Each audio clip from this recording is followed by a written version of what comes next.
Veuillez vous asseoir.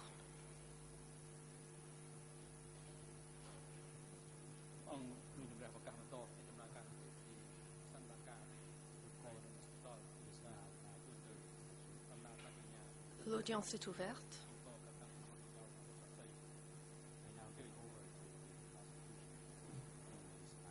Je donne la parole à l'accusation.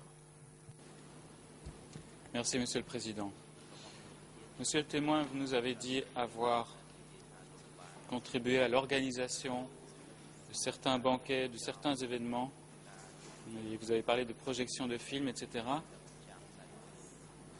destinés en partie aux délégations étrangères. Est-ce qu'à ces occasions-là, est-ce que vous voyez régulièrement les dirigeants du Kampuchea démocratique?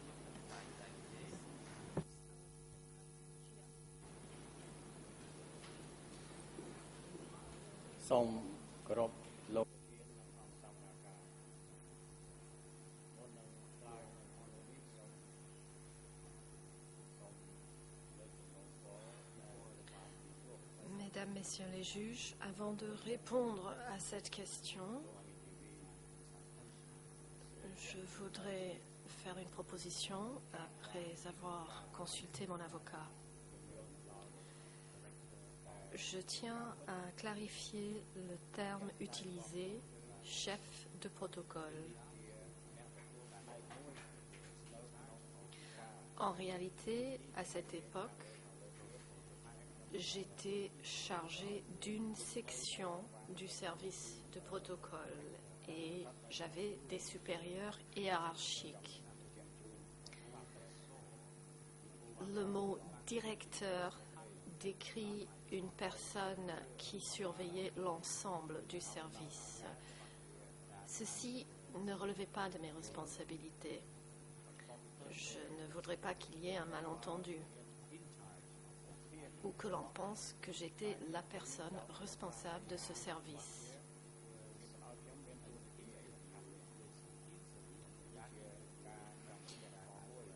Dans l'interview avec Ieng Sary, il est dit que j'étais soupçonnée de lien avec la CIA. Si tel fut le cas, je n'aurais pas été affectée à un rôle important au sein de ce service. Je savais que je ne resterais pas longtemps au ministère. Voilà la précision que je tenais à apporter. Pour répondre à la question de l'accusation quant à savoir si j'avais rencontré des hauts dirigeants du Kampuchea démocratique lors de banquets, de projections de films ou d'accueil de délégations étrangères, je ne les voyais pas souvent, car j'étais chargée d'accueillir des visiteurs de rang inférieur. Pour les visiteurs de haut niveau, il y avait d'autres personnes chargées de les accueillir. D'autres personnes recevaient également des délégations étrangères, surtout des personnes parlant des langues étrangères et étant versées aux affaires étrangères. Vous dites que vous ne voyez pas souvent les dirigeants du régime. À part Ieng Sary et Son Sen que vous connaissiez, est-ce que vous connaissiez Pol Pot, Nuon Chea et Khieu Samphan ou d'autres personnes de même rang?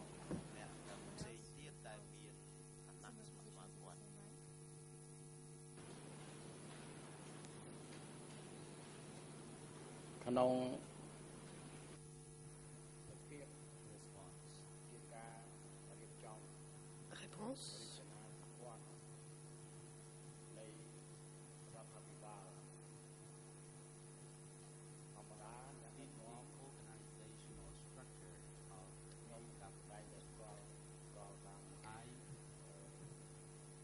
Au sein de l'organisation du gouvernement,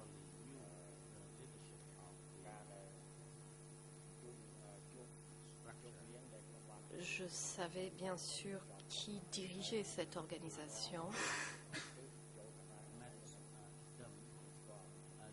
Et j'ai rencontré ces personnes dans le cadre de banquets, de conférences ou de réunions de haut niveau. J'étais parfois chargée de placer les invités, donc je les ai croisés. Les tâches de haut niveau étaient effectuées par d'autres personnes. Est-ce que vous connaissiez les titres exacts de Pol Pot, Nuon Chea et Khieu Samphan?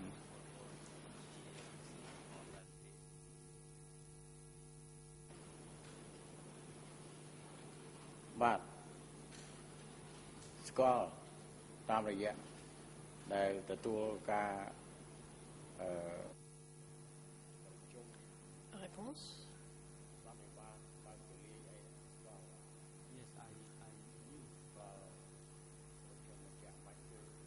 Oui, je connaissais leurs titres grâce aux réunions ouvertes et aux assemblées. Nous étions informés de leurs titres lors de ces réunions. Il était rare de les rencontrer en personne car nous devions travailler dans le cadre de la structure hiérarchique. Nous connaissions leurs titres grâce aux réunions ouvertes.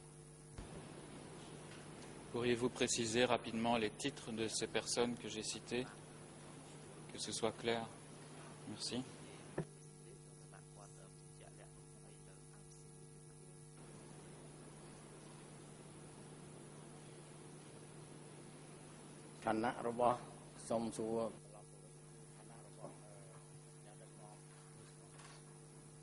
Réponse.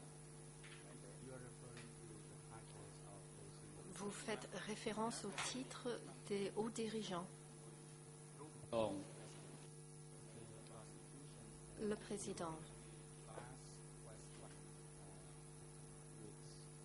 L'accusation est priée de poser les questions individuellement concernant chaque dirigeant pour en faciliter la compréhension pour le témoin. Merci, Monsieur le Président. Quels étaient les titres et les fonctions de Pol Pot?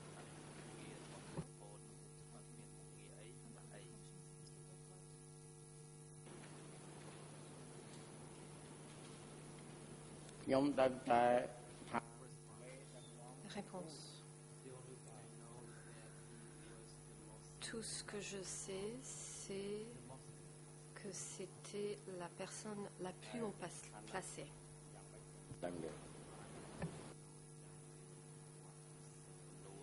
Mais j'ignore exactement quel a pu être son rang ou son statut. Qu'en est-il de Nuon Chea? Est-ce que vous connaissez son titre et ses fonctions? Puisque vous étiez dans le protocole et vous avez dit tout à l'heure que vous étiez chargé de les placer, notamment lors de réunions ou de spectacles, etc. Connaissez-vous ces titres?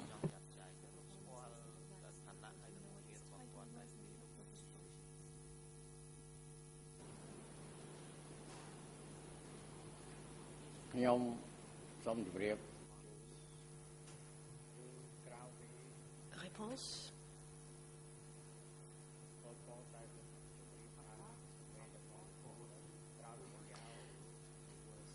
À l'exception de Pol Pot, que j'ai cru être le plus haut dirigeant, je connaissais les autres personnes comme étant membres de l'encart supérieur, l'encart du haut. Je ne connaissais pas leur fonction exacte. En tant que cadre du parti, est-ce que vous avez entendu parler d'un organe qui s'appelait le Comité central du Parti communiste du Kampuchea?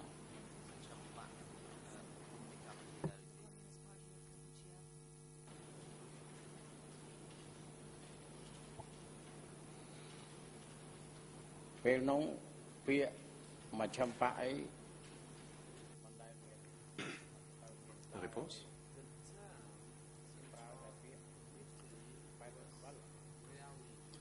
Bon, le terme comité central était rarement utilisé. J'ai souvent entendu parler du chiffre 87.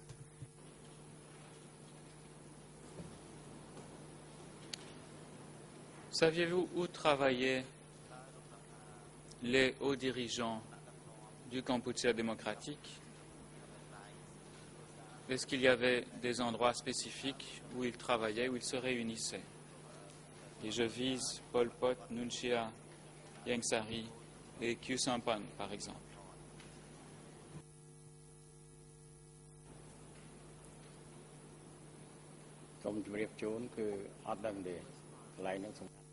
Réponse, je ne sais pas. Je crois que cela faisait partie des affaires très secrètes. Je vais en venir à l'accompagnement sur le terrain de délégations étrangères qui visitaient le Kampuchea démocratique. Vous aviez dit que c'était, si je ne me trompe pas, d'aller sur le terrain pour des missions de parfois une semaine, c'était votre fonction principale. Pourriez-vous nous donner des exemples de délégations étrangères que vous avez accompagnées sur le terrain lors de cette période, 78, jusqu'au moment où les Vietnamiens sont arrivés?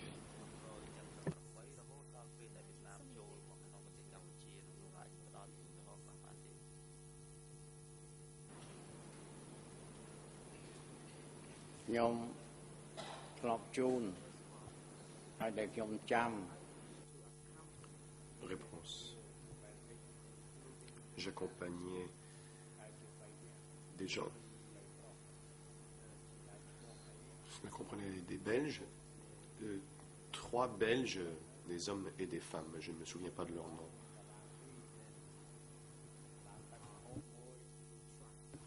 Je les ai accompagnés. Il y avait 2 camions. Un camion pour les services de traiteurs et l'autre pour la délégation. Il y avait un chauffeur, un jeune chauffeur.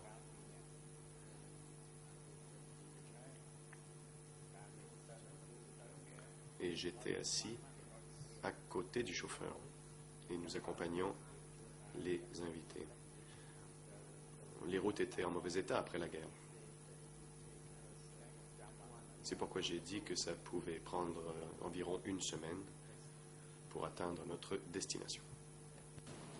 Est-ce que vous vous souvenez de la période à laquelle cette délégation de 3 Belges est venue visiter le Cambodge?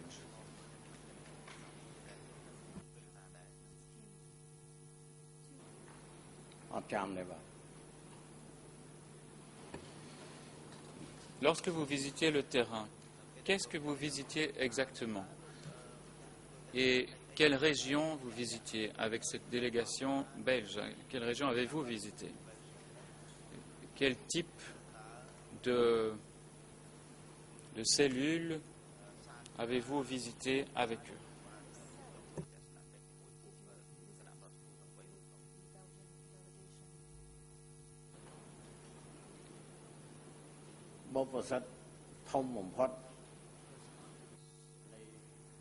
Réponse.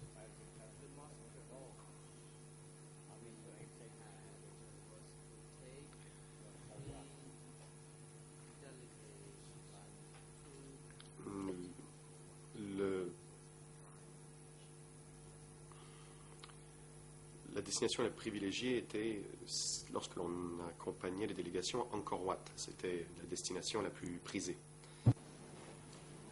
D'accord, mais en chemin vers Siem Reap, est-ce que vous vous arrêtiez à certains endroits pour faire des visites?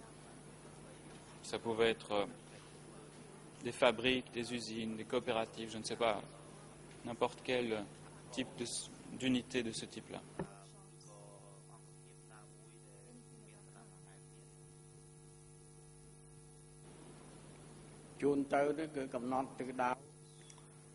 Réponse.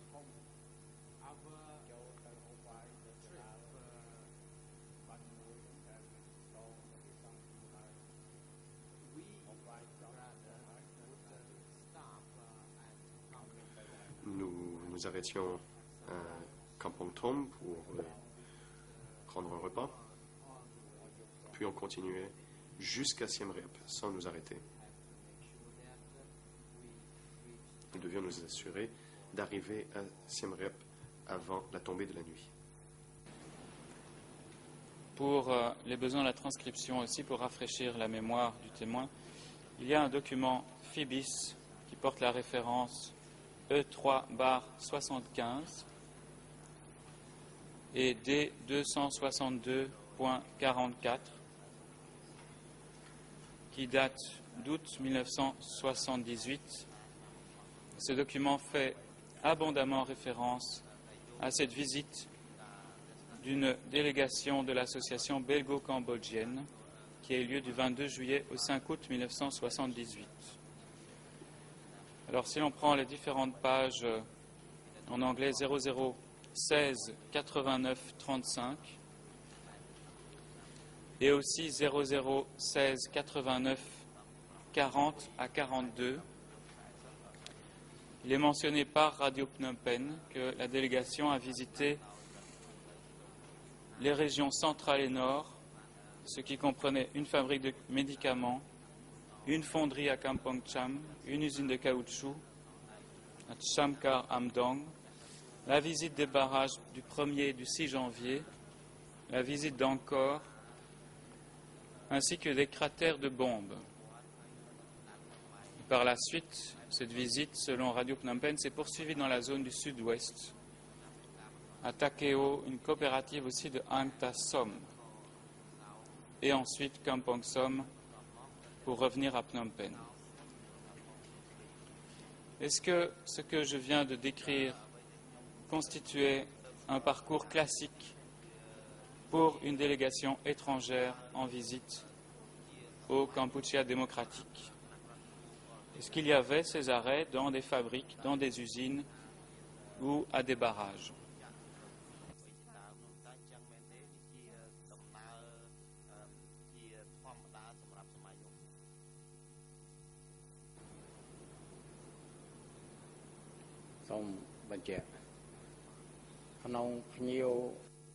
Réponse.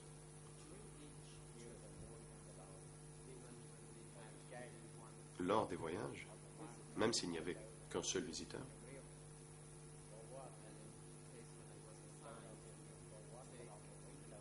et lorsque j'étais affecté à accompagner les délégués à Siem Reap, à Angkor Wat,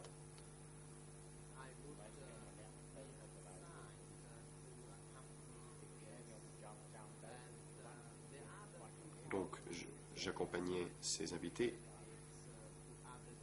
et il y avait d'autres personnes qui étaient affectées à l'accompagnement dans d'autres endroits. Moi, c'était surtout à Siem Reap que j'allais. Par exemple, s'il y avait un délégué, bien, il y avait peu de gens qui l'accompagnaient, mais j'étais moins affecté à l'accompagner jusqu'à Siem Reap. Est-ce que parmi d'autres délégations étrangères, vous auriez accompagné une délégation de Japonais d'une association pour l'amitié entre le Japon et le Cambodge, toujours en 1978?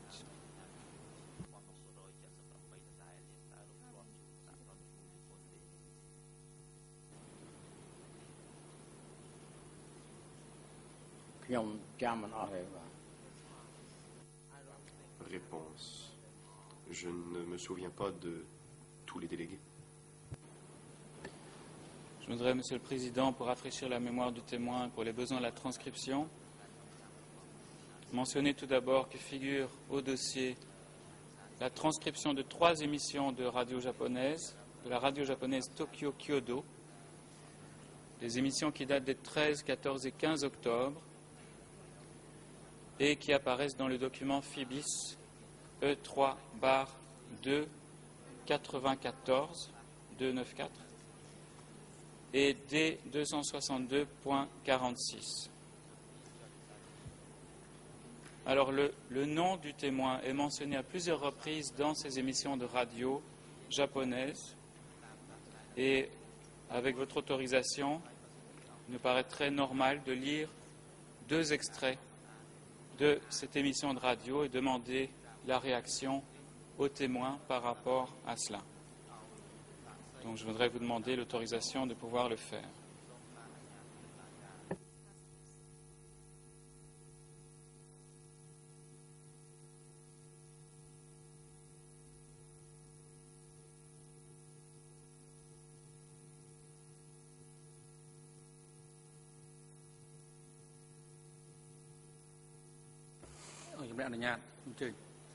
Le président. Je vous en prie. Merci beaucoup. Je voudrais apporter une précision. En fait, je vois que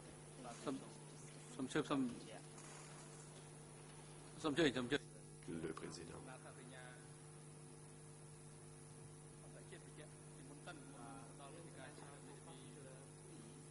Monsieur le procureur international, veuillez finir ce que vous disiez avant que nous laissions la parole à notre jury. oui, je voulais préciser que ce document FIBIS, qui a le numéro d'IRN 0017 02 63 jusque 68, est, en tout cas les extraits ou les émissions de radio de Tokyo Kyodo qui sont reproduits dans FIBIS sont également reproduits dans un autre document qui s'appelle BBC SWB du 15 octobre 1978 et qui porte la référence D108/28.318. Je répète, D108/28.318. Et ce document-là a une traduction en français. Et le numéro d'IRN en français est S00 79 34 98 jusque 99. Et aussi un autre passage S00 79 35 03 jusqu'à 07. En anglais, ce document de BBC porte les références S 000 13 184 jusqu'à 85 et un autre passage sous le numéro S 000 13 190 jusque 92. Alors, le premier extrait que je voudrais lire, à moins qu'il y ait une objection. Le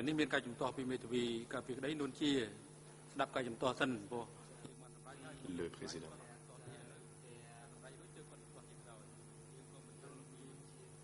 Oui, la Chambre remarque que la défense de Nuonchea souhaite prendre la parole. La décision a déjà été rendue. Il a quelque chose à dire. Nous ne savons pas ce que c'est.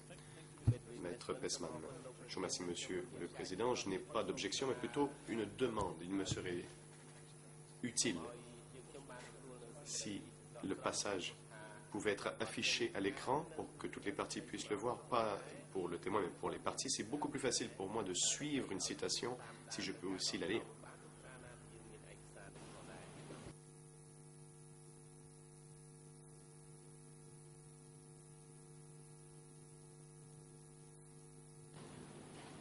Monsieur le Président, avec votre accord, nous allons essayer de procéder de la sorte, mais bien sûr avec votre accord, parce que la traduction khmer n'existant pas, nous ne comptons pas montrer le document lui-même aux témoins. Mais si c'est utile aux parties, je ne vois pas d'objection à ce qu'on montre les passages qui sont intéressants.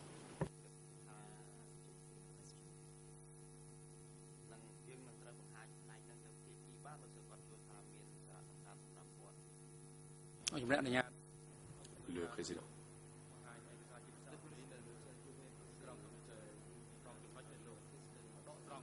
Oui, allez-y, je vous en prie. Vous pouvez demander à votre assistant d'afficher à l'écran l'extrait que vous souhaitez lire pour rafraîchir la mémoire du témoin. Merci. Alors, c'est le document D108/28.318. En anglais, ce sont les IRN précis 000 13 184 à 185 et en français S00, pardon, en anglais il y a un S qui précède le numéro. En français également c'est S00 79 34 98 à 99. Alors c'est un passage qui commence par les mots So Hong. Je crois qu'on l'a trouvé. Voilà l'extrait. Je cite.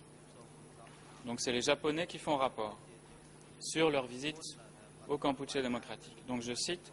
So Hong, notre hôte et le représentant ministériel chargé de promouvoir les relations d'amitié avec les pays étrangers, est âgé de 34 ans. Et un peu plus loin dans le texte, les responsables auxquels nous avons parlé avaient une fierté inébranlable pour leurs expériences dans les zones de libération en temps de guerre. Notre guide, Nick Horn, un haut fonctionnaire du ministère des Affaires étrangères, a indiqué que les années difficiles, à l'époque où ils se nourrissaient de tapioca et de viande de tigre dans les zones libérées, leur avaient donné la force de mettre en œuvre la politique de ruralisation drastique et les avait aidés à maintenir leur politique gouvernementale austère. Il s'est avéré que ces jeunes révolutionnaires ne faisaient confiance qu'à ceux qui avaient combattu à leur côté durant la guerre de libération. Fin de citation. Je voudrais demander à Monsieur le témoin si cet article, tel que je l'ai lu, reflète bien ce qu'il aurait dit à cette délégation japonaise.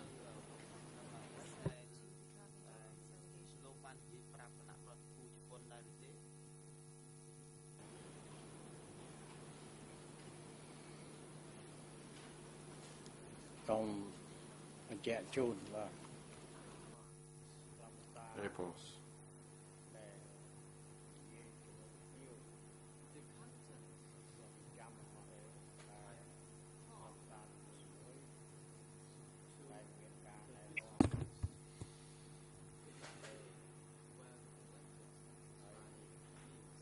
Je ne me souviens pas très bien de ce que j'ai pu dire ces délégués que j'ai accompagnés.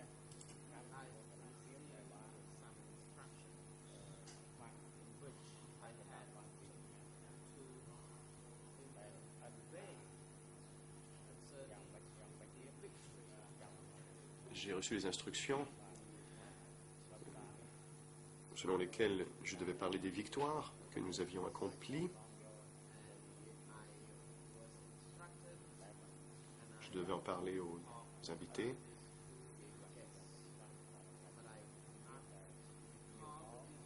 Donc je leur en ai parlé, mais je ne me souviens pas des détails. On m'a dit que je devais dire à ces délégués que nous étions fiers de ces victoires. Il est question ici de politique de ruralisation drastique par le Parti communiste du Kampuchea. Est-ce que vous pourriez nous parler de cette politique de ruralisation?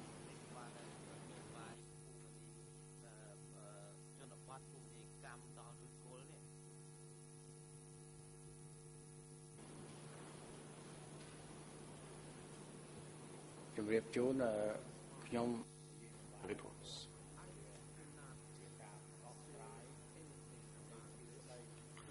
Je ne peux vraiment dire.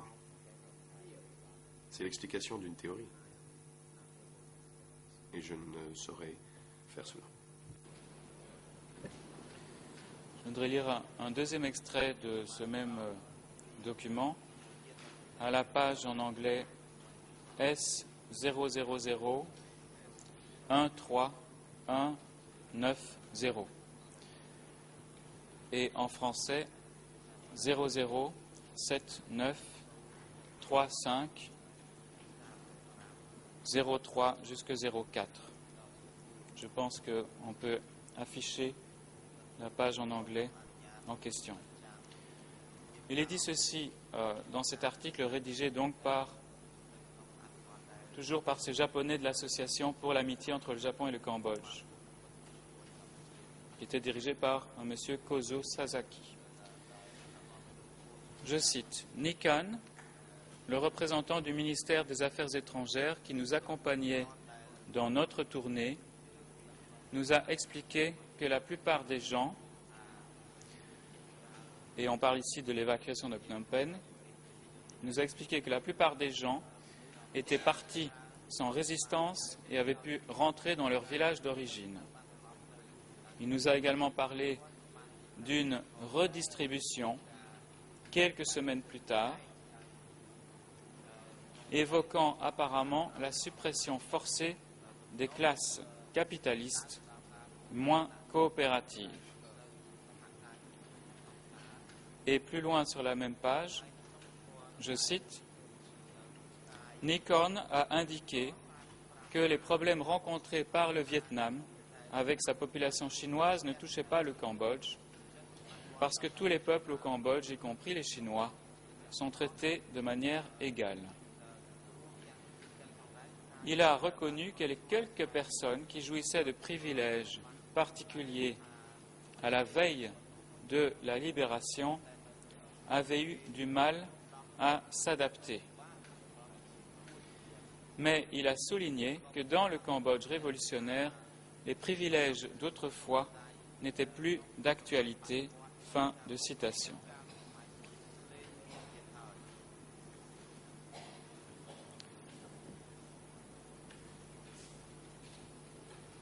Alors, première question, monsieur le témoin. Il est rapporté que vous auriez parlé d'une redistribution des personnes évacuées quelques semaines après leur évacuation de Phnom Penh. De quoi s'agissait-il quand vous parlez de redistribution?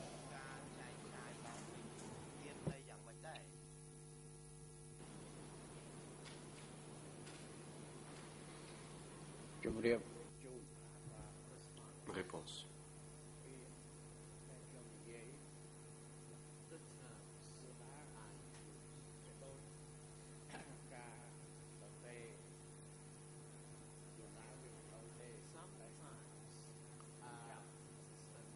Les termes que j'ai employés étaient parfois conformes à ce qui était écrit. Le terme redistribution, on en a déjà parlé hier. Les personnes plus âgées dans la base qui avaient de la nourriture devaient partager cette nourriture avec les nouveaux arrivants. Voilà ce que signifie redistribution. Vous-même, vous étiez toujours, si je ne me trompe pas à ce moment-là, dans le secteur 15. Est-ce que vous avez vu arriver des gens évacués des différentes villes sur place dans la zone ouest, dans la zone spéciale à l'époque, c'est-à-dire dans votre secteur 15?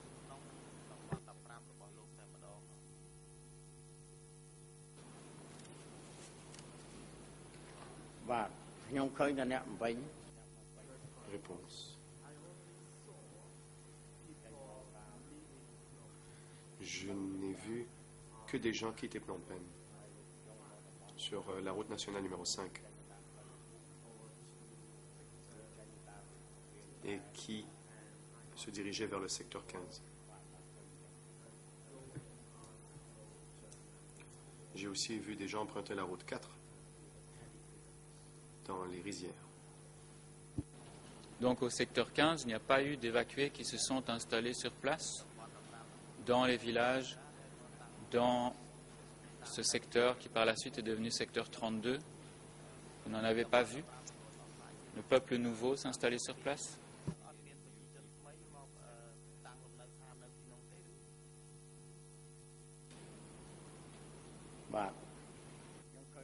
Réponse.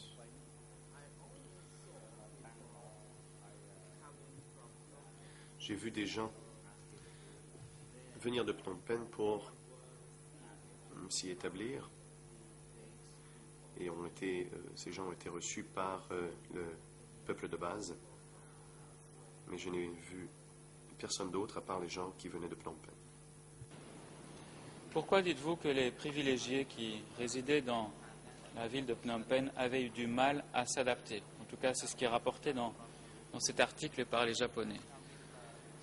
Donc pourquoi dites-vous que ces personnes ont eu du mal à s'adapter à la vie rurale?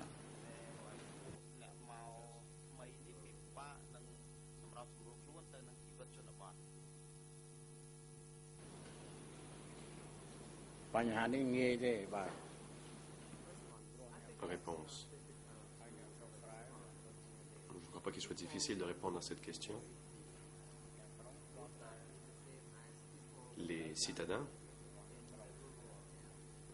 n'étaient pas semblables à ceux qui vivent dans les zones rurales. Ceux qui étaient habitués à vivre dans la ville se sont justement habitués à ce mode de vie dans la ville. Et c'est pourquoi il leur pouvait être difficile de s'adapter à la vie rurale. J'ai déjà dit hier qu'en général, même à Phnom Penh, les gens habitaient dans une petite maison et les maisons leur appartenaient. Lorsqu'ils ont été évacués vers les zones rurales, ils ont dû s'établir dans de nouvelles demeures.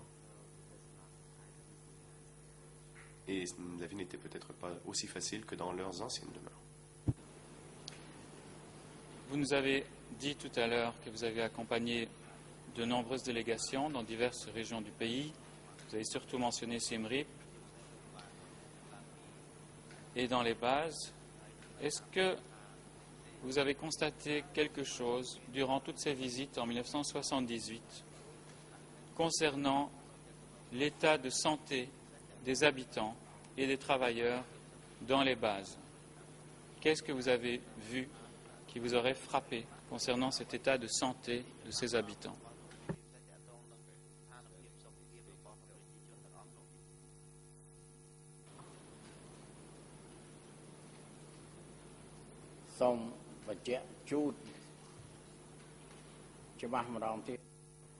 Réponse. J'aimerais être précis. Lors de mes déplacements, lorsque j'accompagnais des visiteurs, je les accompagnais à Angkor Wat.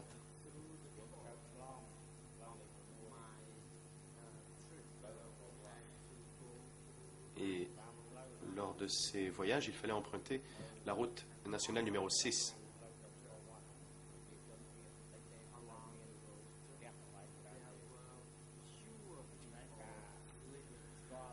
Il y avait peu de personnes qui vivaient le long de cette route.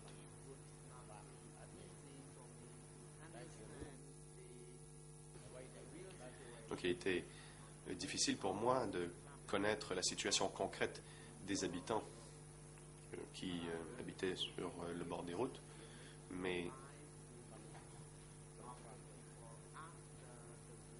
j'ai compris que les conditions de vie des gens après la guerre n'étaient pas très bonnes. Ils n'avaient pas suffisamment à manger et beaucoup de gens ont dû être évacués.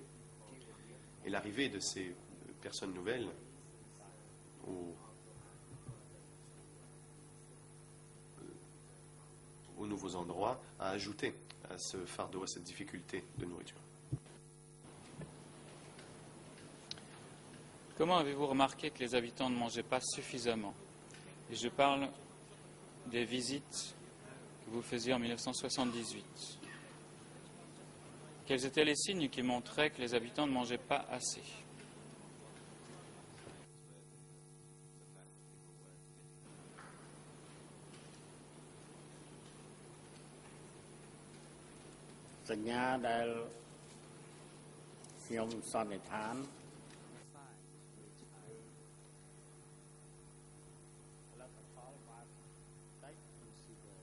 Réponse.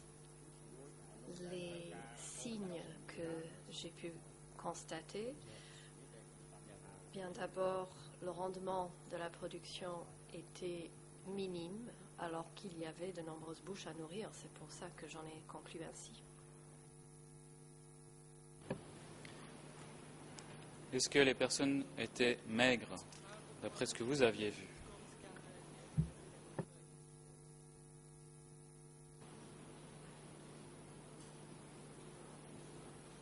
ឃើញជាទូទៅដូចប្រហាក់ប្រហែលគ្នា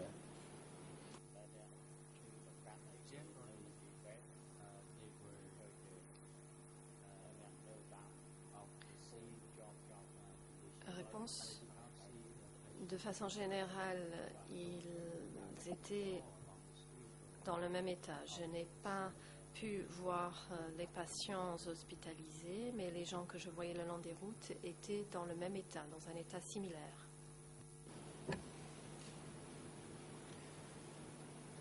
Est-ce que vous faisiez chaque fois rapport à vos supérieurs de chacune de vos missions sur le terrain avec les délégations étrangères?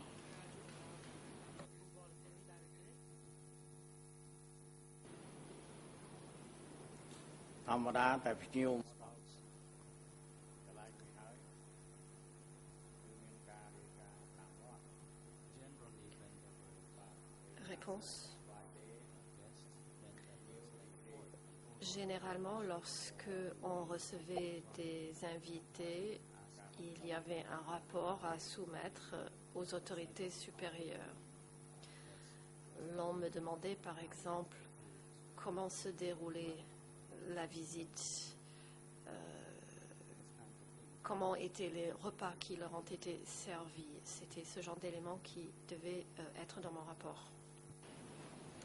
Est-ce que vous avez jamais rapporté à vos supérieurs, par écrit ou lors de réunions, que les gens des bases n'avaient pas assez à manger?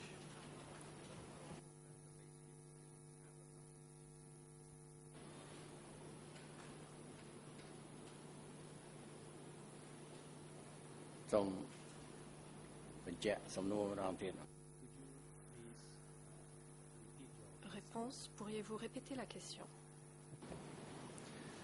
Est-ce qu'il vous est arrivé de rapporter à vos supérieurs que les gens des bases n'avaient pas assez à manger lorsque vous aviez constaté cela sur le terrain?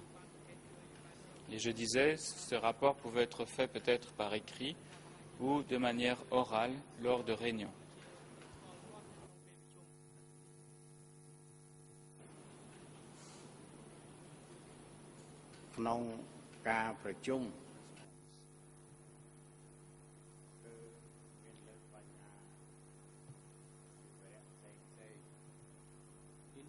Réponse.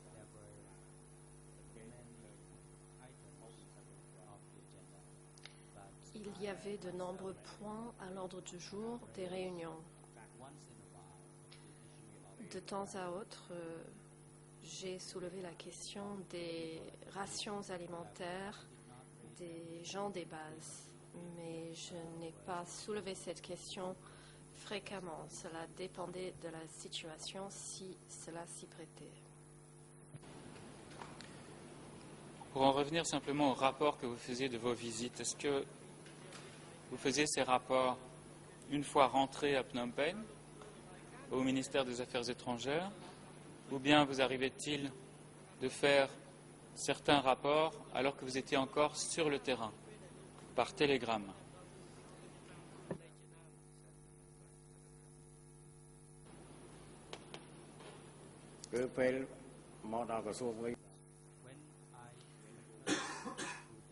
Réponse. En rentrant au ministère, je préparais mes rapports. Je ne les envoyais pas par télégramme, pas du tout.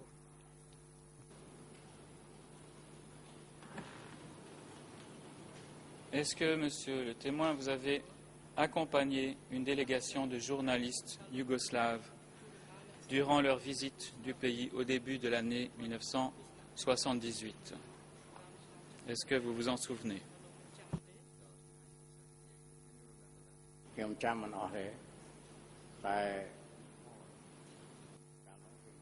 Réponse.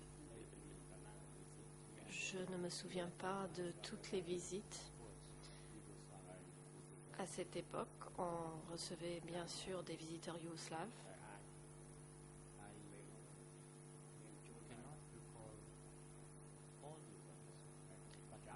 Je ne me souviens pas de tous les événements, mais j'ai bien accompagné de visiteurs yougoslaves.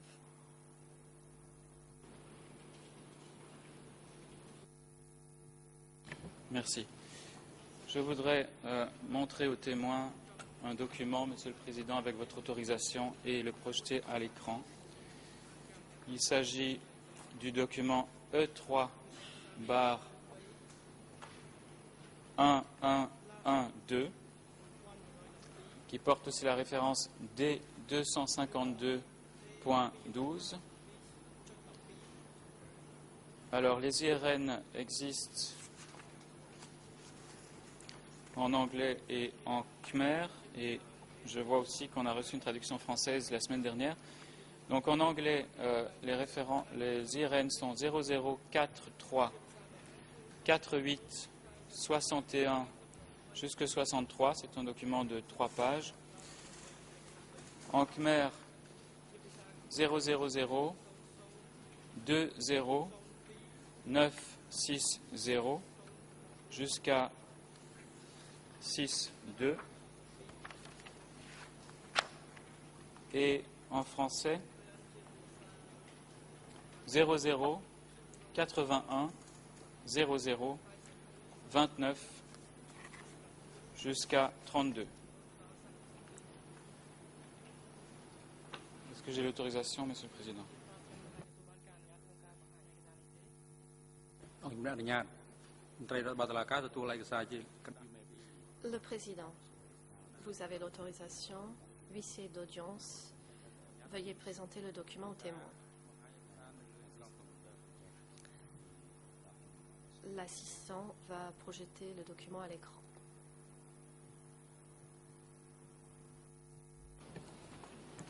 Alors, en attendant qu'on puisse le projeter, je voudrais simplement dire qu'il s'agit de 2 télégrammes, télégrammes 306 et 307, qui sont adressés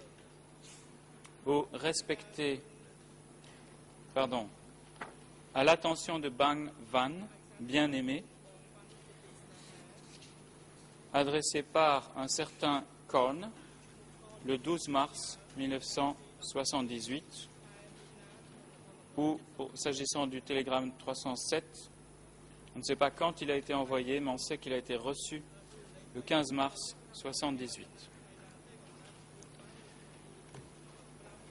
Alors, monsieur le témoin Nick Korn, vous avez dit que votre alias c'était Korn et vous étiez au moins temporairement à la tête d'un service de protocole du ministère des Affaires étrangères.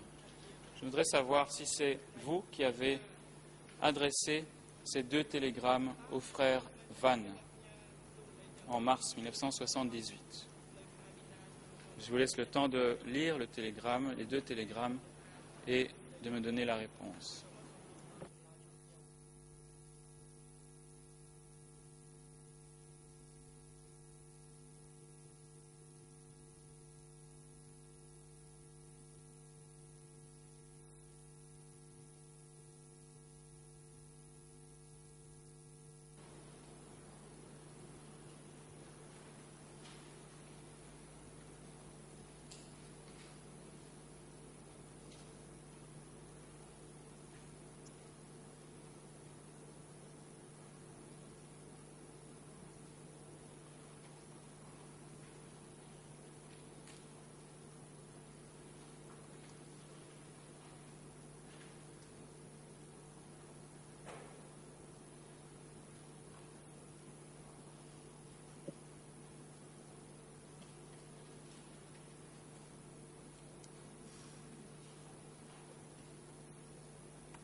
Monsieur le témoin, est-ce que vous avez pu parcourir l'ensemble du document et me dire si c'est vous qui avez envoyé ces 2 télégrammes au frère Van?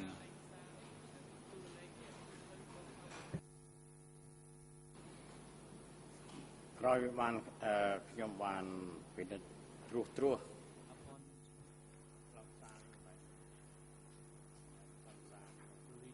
Réponse. Après avoir brièvement parcouru ce document, je ne pense pas qu'il soit de ma main. Je n'ai pas rédigé ce document. Je me souviens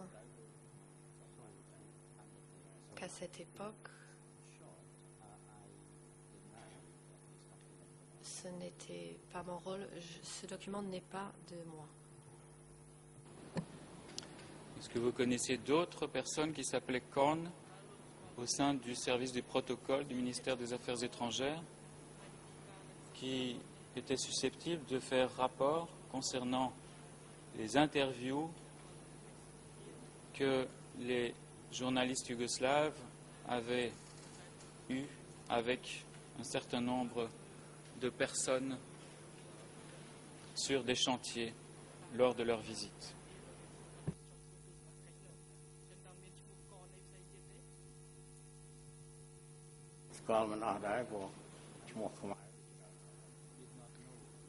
Réponse. Je ne les connaissais pas tous, je ne me souviens pas de tout le monde. Je l'ai parcouru rapidement et à la vue de ce document, ce n'est pas moi qui l'ai rédigé. Je n'étais pas, par exemple, versée aux affaires étrangères. Ce qui se passait en Thaïlande, par exemple, cela dépassait mes connaissances à l'époque.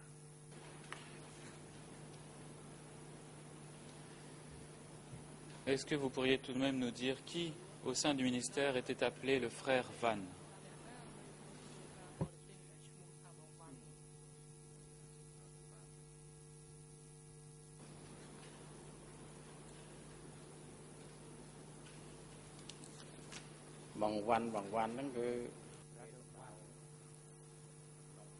Réponse.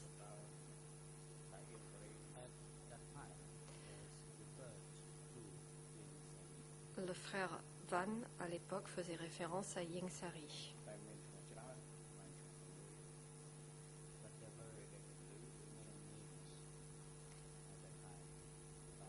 Mais il y avait plusieurs noms à l'époque. J'ai entendu Ieng Sari appeler le frère Van à cette époque. Si ce n'était pas vous qui aviez rédigé ce télégramme, peut-être pourriez-vous nous dire malgré tout pourquoi il semble qu'il était important pour le membre du ministère des Affaires étrangères qui a rédigé ce télégramme de faire rapport des conversations que les journalistes yougoslaves avaient eues sur le terrain et des questions que ces mêmes journalistes avaient posées sur le terrain. Est-ce qu'il était habituel, même à d'autres occasions, de faire rapport concernant les faits et gestes des étrangers qui visitaient le pays et des questions qu'ils posaient aux différentes personnes qu'ils rencontraient?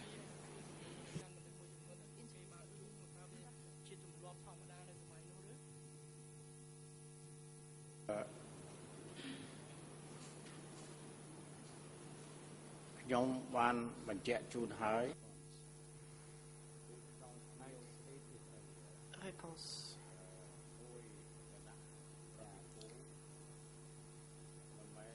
J'ai indiqué tout à l'heure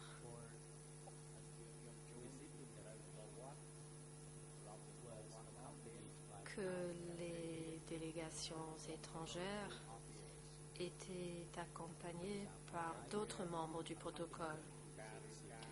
Par exemple, moi, je les accompagnais à Siem Reap, mais à leur retour à Phnom Penh, d'autres personnes les prenaient en charge. On repartissait les responsabilités. Quand cela relevait de mes responsabilités, j'en faisais rapport. Sinon, c'était d'autres personnes qui devaient en faire rapport. C'est ainsi que cela se faisait. C'est une pratique qui existait, mais qui n'était pas écrite.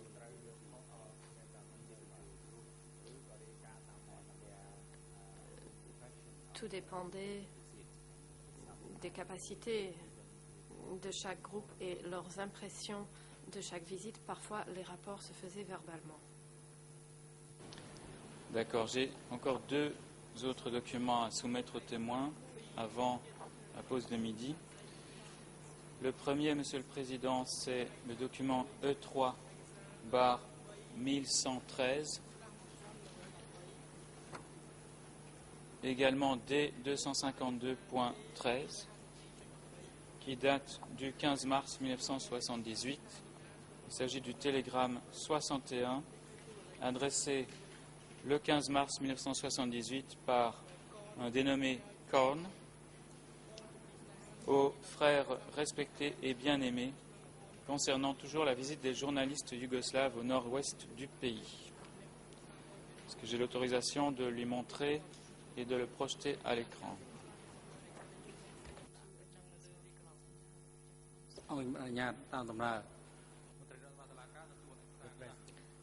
Le Président,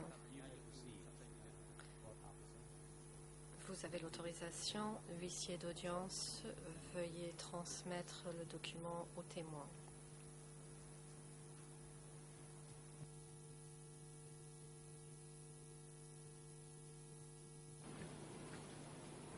Monsieur le témoin, si vous pouviez parcourir rapidement le document, vous attarder sur le nom qui figure à la fin du document, ainsi que les différents sujets qui y sont traités. Et pour vous aider, je vous dirais que y sont rapportées toutes les questions posées par les journalistes yougoslaves qui ont visité Baraï, le chantier de Trapping Tma, où travaillaient 20 000 personnes, Sisopon et Battambang. Et les questions qui étaient posées concernaient la nourriture, le transport des travailleurs, le mariage, les visites à la famille. Voilà en résumé ce que contient ce document.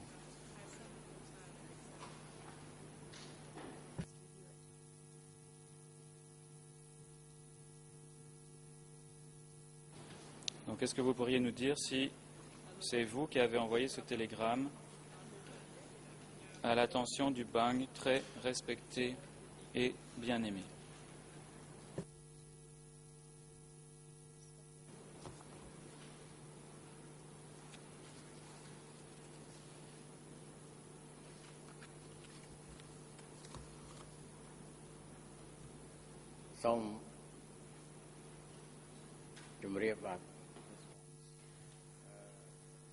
Réponse.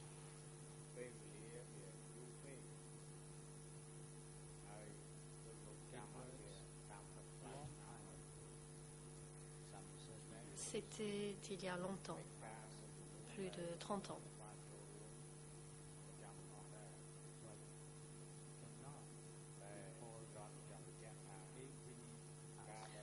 Donc, je ne me souviens pas de tout ce que j'ai pu faire.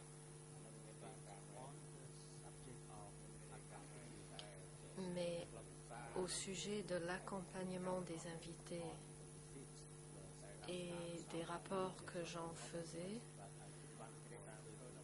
en effet, je rédigeais ces rapports, mais je ne me rappelle pas tous les détails.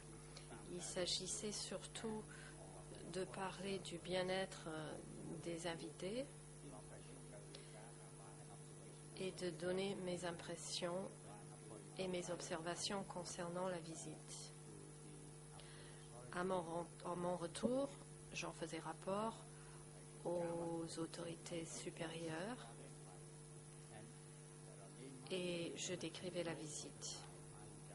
D'après ce dont je me souviens, la plupart du temps, je faisais mes rapports verbalement. Je ne me souviens pas de télégrammes comme celui-ci.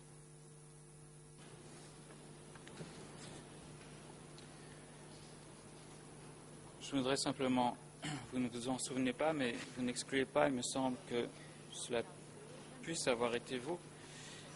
Et je voudrais simplement avoir des commentaires sur une note qui est en toute fin de télégramme, avant la signature, ou plutôt avant le nom Korn. Il est écrit note. L'autre jour, j'ai écrit le rapport au crayon pour vous, car le camarade Chin l'a emmené à la base pour demander aux gens de taper le télégramme. Cependant, nos compatriotes ont directement envoyé ce rapport au bureau 870. Que vous en soyez informés. Alors que ce soit vous ou pas qui ait rédigé ce télégramme, pourriez-vous nous dire qu'était ce bureau 870 et est-ce que les télégrammes devaient passer par ce bureau?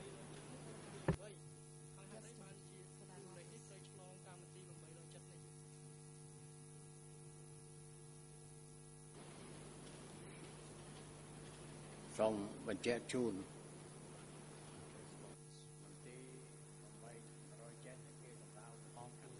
Réponse. Le bureau 870 faisait référence au bureau de l'échelon supérieur. J'avais l'habitude de l'appeler le bureau 87. Il s'agissait du bureau de l'autorité supérieure.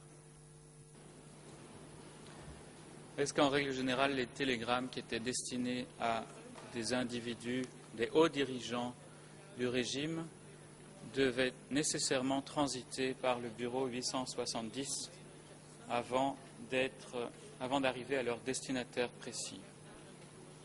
Est-ce que vous savez cela? សាកថៃកុំអត់តឆ្លើយសូមអញ្ជើញលោកមេធាវី Le président, monsieur le témoin, veuillez attendre. La défense de Yang Sari s'est levée. Vous avez la parole, maître Carnavas. Merci, monsieur le président. Je n'ai pas exprimé d'objection tout à l'heure. Je vois que le procureur essaie de faire spéculer le témoin. Il faut se rendre compte que il faut d'abord constater si le témoin a un lien avec ce bureau et établir le fait s'il a des connaissances concernant tel ou tel document qu'il souhaite présenter au témoin. Une personne a pu être en copie d'un document. Demander à un témoin d'émettre des spéculations n'est pas acceptable et le procureur devait le savoir. Merci. អញ្ជើញដំណើរការ Le président.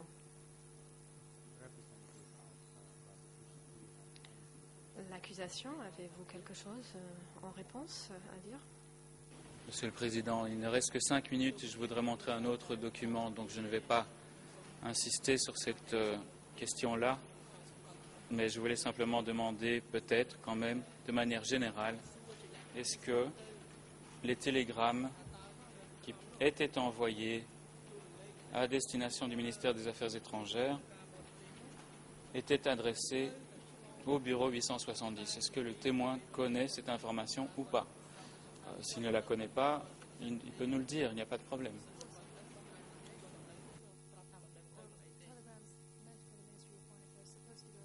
Le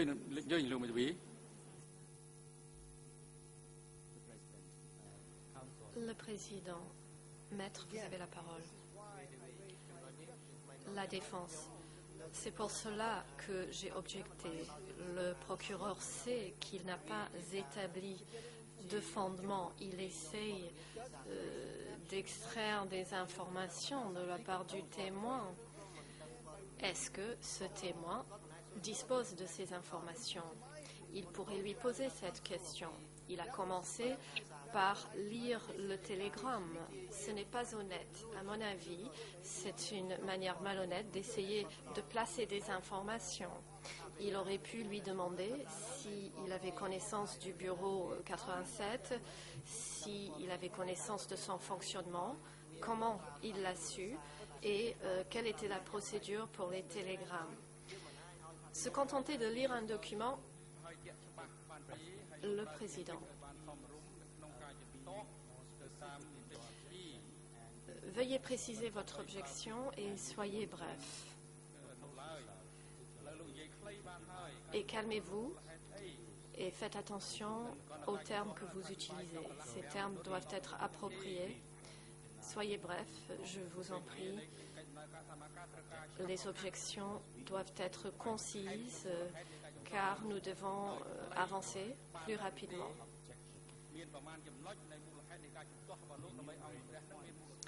Soyez donc concis et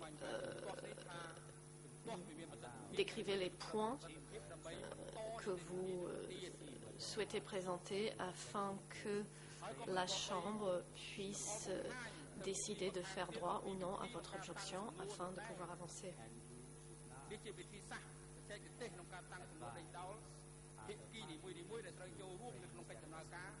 Par ailleurs, ce n'est pas à vous de conseiller aux autres parties comment formuler leurs questions.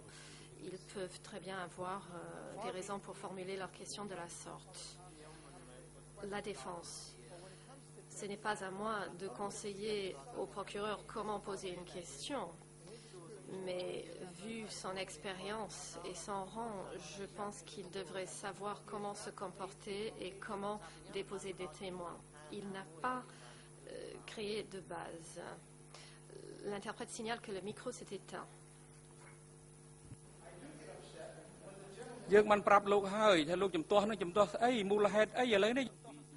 Le président,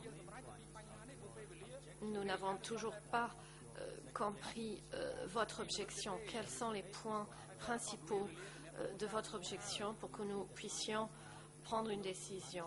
Nous nous approchons de la pause déjeuner. Il faut absolument avancer. Quelles sont les raisons spécifiques de votre objection?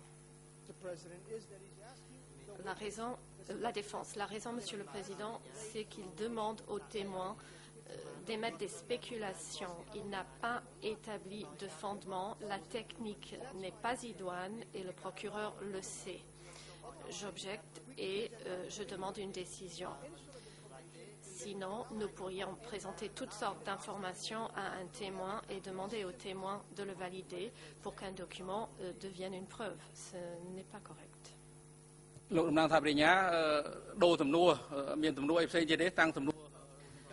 Le président, le coprocureur international, vous êtes prié de reformuler votre question et de poser une nouvelle question avant la suspension. Le témoin ne doit pas répondre à la question précédente. Et la défense est priée de faire des objections plus brèves et plus concises pour permettre à la Chambre de décider immédiatement. Je ne vais pas m'attarder encore une fois sur cette question, Monsieur le Président. Mais je croyais tout de même avoir établi les fondements étant donné la signature du télégramme. Alors, peut-être dernier document et dernière question, puisqu'il est déjà midi.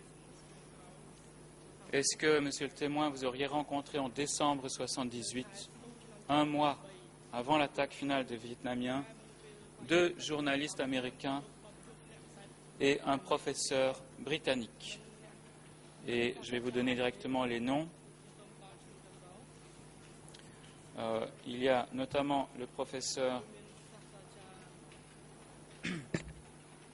Caldwell et Madame Baker parmi ces 3 personnes, ainsi que Monsieur Dodman. Est-ce que vous les auriez rencontrés en décembre 1978 avant que les Vietnamiens n'arrivent?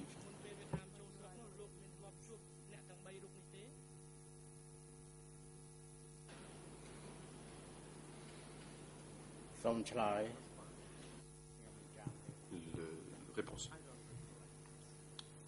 Je ne me souviens pas de cela.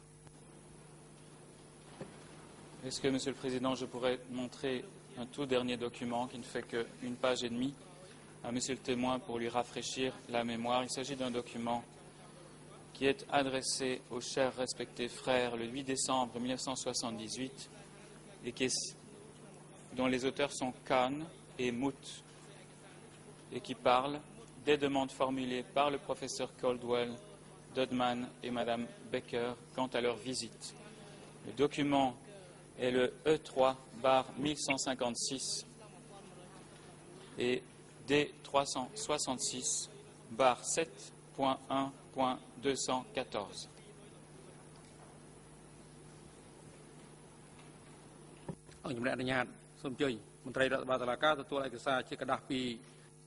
Le président. Oui. Je vous en prie, huissier d'audience, veuillez remettre au témoin le document.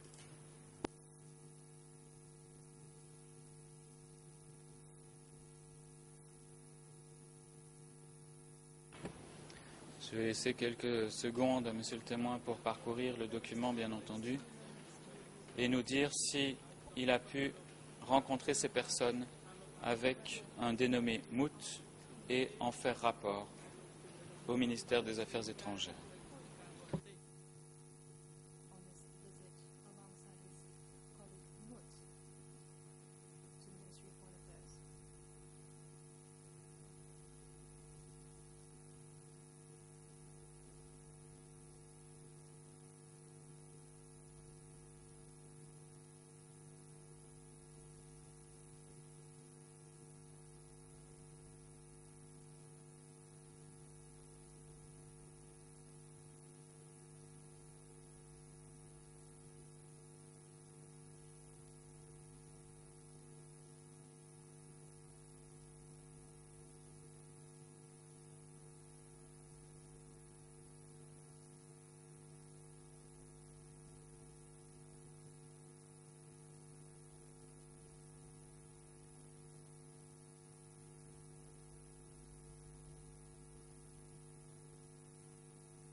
Monsieur le témoin, est-ce que vous avez pu parcourir le document et pouvez-vous nous dire qui sont les auteurs de ce document?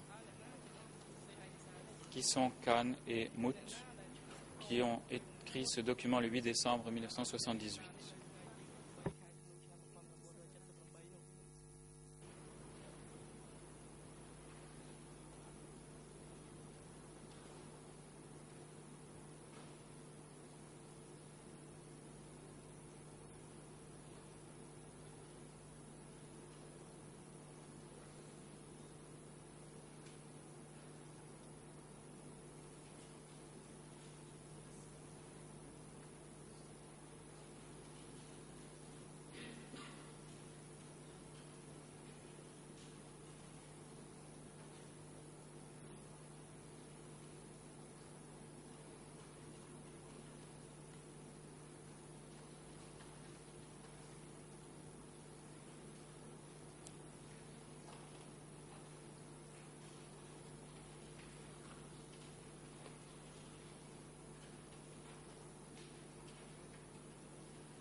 Réponse.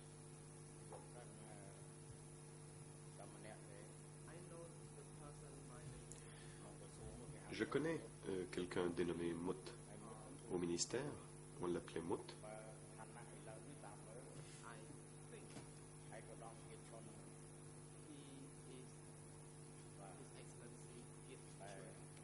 qu'il s'agit de son Excellence Kit Chun.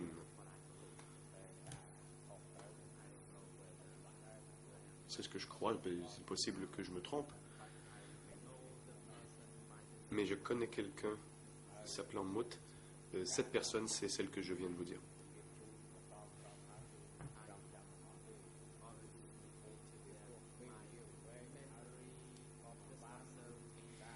J'ai déjà dit que ma mémoire n'était pas très bonne. Vous savez, c'était il y a très longtemps. Et je n'ai pas pris de note des événements qui se sont produits à l'époque. Donc, je le fais ici sur la base de mes souvenirs. Ta Mout, c'est lui qui prenait des notes. Lui connaissait les langues et aussi les sujets qui étaient débattus.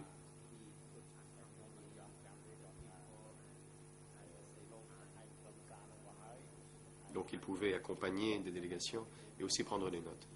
Je ne me souviens pas de tout, mais comme vous me montrez un document avec les noms des personnes,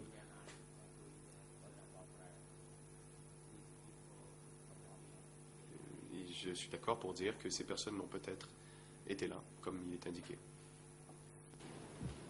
Est-ce que c'est vous qui êtes l'auteur de ce document avec Tahamut? Parce que là, je n'ai pas compris si c'était vous qui aviez rencontré cette délégation de journalistes et de professeurs.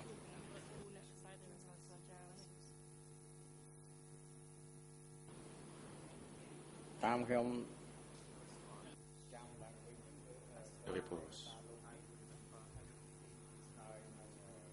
Je lis ce document que vous m'avez montré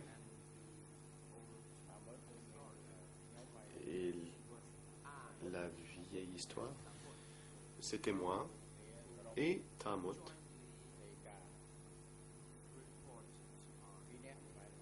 qui avons fait ce rapport conjoint sur cela. 2 personnes ont fait rapport là-dessus, mais je ne me souviens pas des détails. Toute dernière question, Monsieur le Président.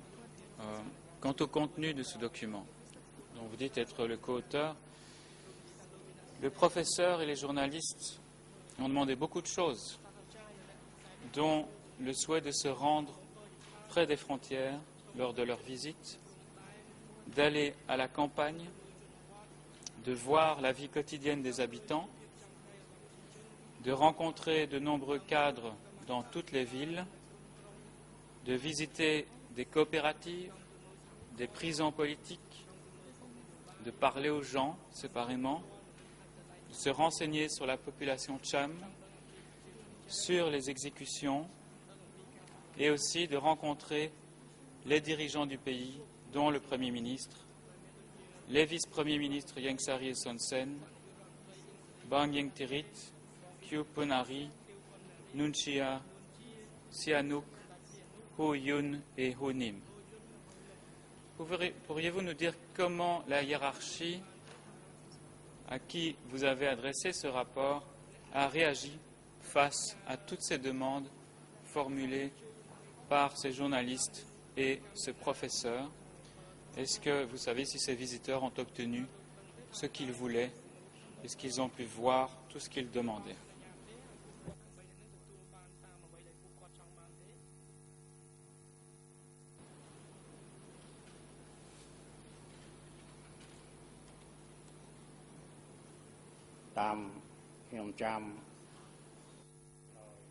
Réponse.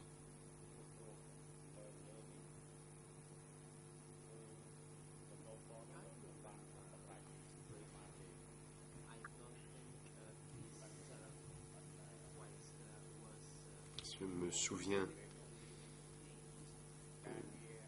de quelques détails. Je ne crois pas que cette demande ait été considérée sérieusement.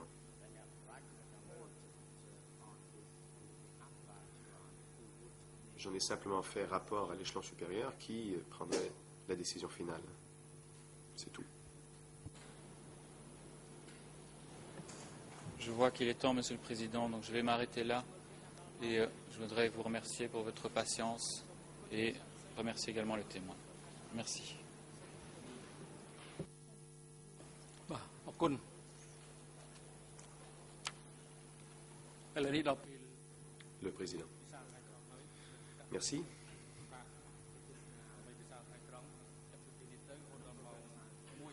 Le moment est opportun de suspendre l'audience pour la pause déjeuner.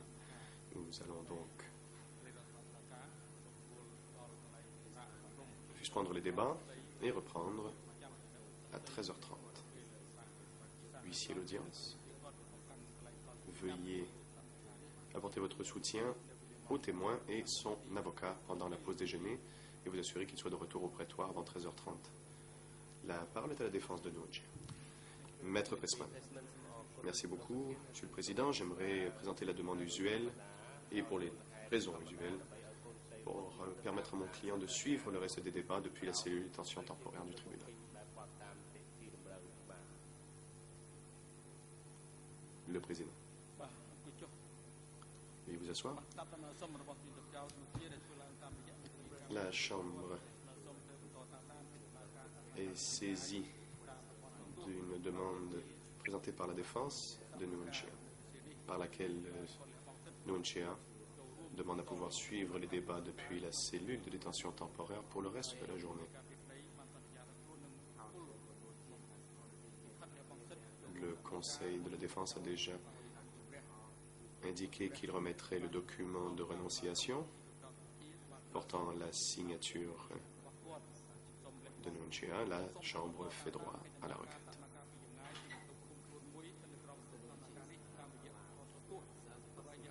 M. Nguyen Chia peut maintenant suivre les débats depuis la cellule de détention temporaire pour le reste de la journée. Il a renoncé à son droit d'être présent dans le prétoire.